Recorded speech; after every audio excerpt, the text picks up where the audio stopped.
So we've left our parking spot near Hannover, where we spent the last couple of days catching up with Neela and Timo. And today we are starting to head south. So we are heading to the town of Hamelin, which is where the Pied Piper's from.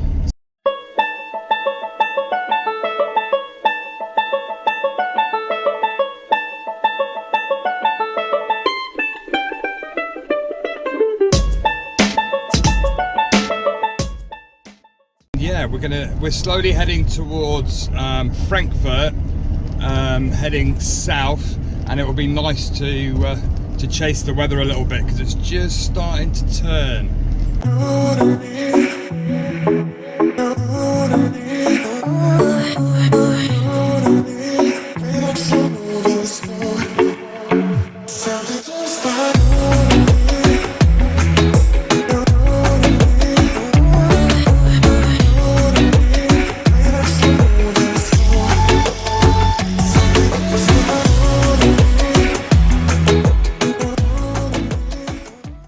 We're in Hamelin.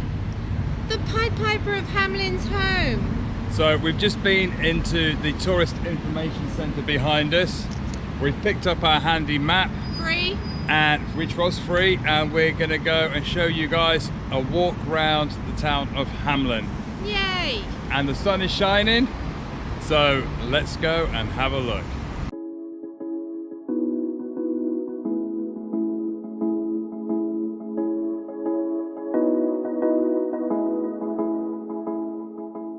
We found an old English telephone box, which was a little bit odd, but as we got closer we actually realised that it's used to store books. So you can come to the park, there are benches dotted around, and you can help yourself to a book. And how lovely is that? Beautiful, good job.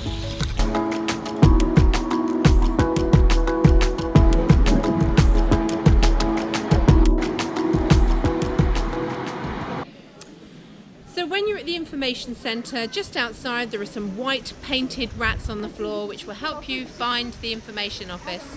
But actually, as you walk around town, the girls in the information office explained to me that there will be brass tiles on the floor that will actually have pictures of rats, and that is actually how you follow the story around the town of Hamelin.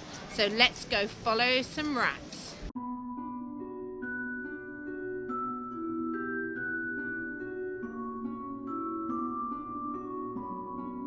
So we're in the town of Hamelin, and for those of you that don't know the story of the Pied Piper of Hamelin, it all started in the year 1284. And in 1284, a man dressed in brightly coloured clothes, just like the one you can see behind me, came into the city. And at the time, the town was riddled with rats and mice, and so he promised to get rid, for a fee, all the rats and mice of the town. And the town agreed to pay him.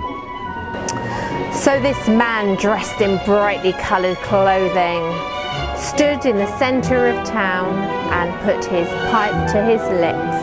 He played a magical sound which enticed all the rats and the mice from the houses around him.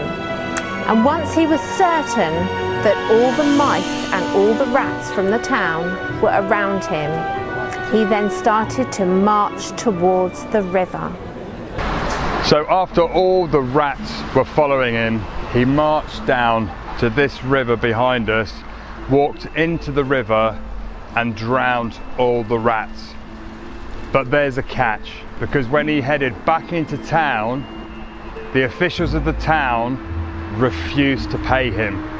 So he then turned around, he walked away, and he left the town of Hamelin. So this tragic story continues. On the 26th of June, it is said, the piper, now dressed as a hunter with a red hat, came back into town on a Sunday morning, and whilst everybody was in church, the hunter now put his pipe to his lips and played a tune that enticed all children over the age of 4 to follow him, and he led them out into the mountains.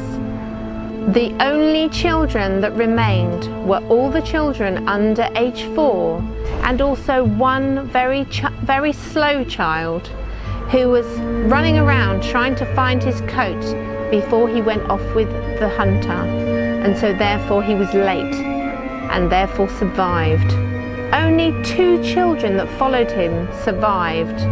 One was unable to see and therefore was unable to show the way to where the children had been taken. The other child was unable to speak and therefore was unable to tell.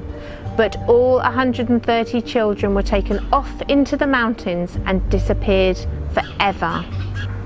Tragic tale.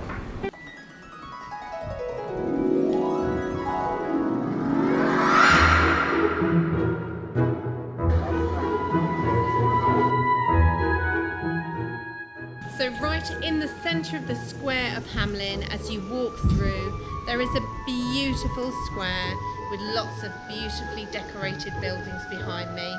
And then right next to the church and the square, they've actually set up a beautiful area that's got seating around it.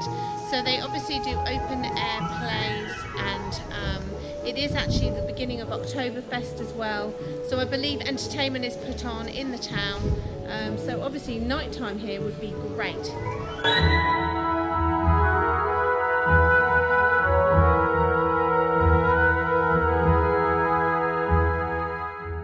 So walking around the town of Hamelin, you can see lovely street artists that are strumming guitars, and the benches are set out nicely, so along the way you can stop and have a rest by the fountains. And it's got such a really nice, cool atmosphere.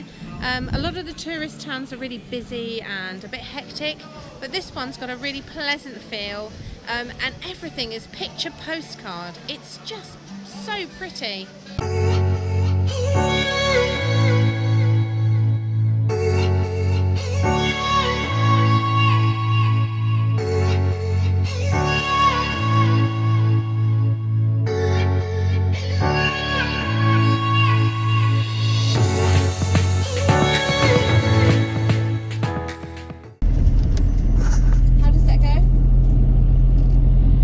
Pied Piper of Hamelin. Yes, goodbye Hagenberg!